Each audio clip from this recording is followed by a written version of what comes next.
Syederalun, pemadam kebakaran di Iran mulai melakukan sterilisasi dan desinfeksi di jalanan Taretan, Iran, Rabu 11 Maret 2020. Tindakan ini menjadi salah satu upaya menghentikan penyebaran coronavirus di negara itu.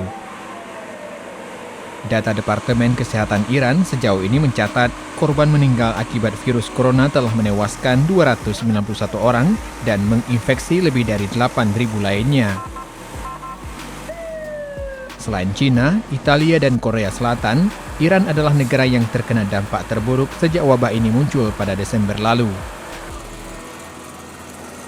Pihak berwenang mengatakan setidaknya 54 orang meninggal dalam 24 jam terakhir, sementara 881 kasus baru ditemukan. Media Iran, ISNA, mengutip juru bicara Kementerian Kesehatan, Kianos Jahanpur, mengatakan 2.731 orang telah dikeluarkan dari rumah sakit setelah sembuh dari virus corona.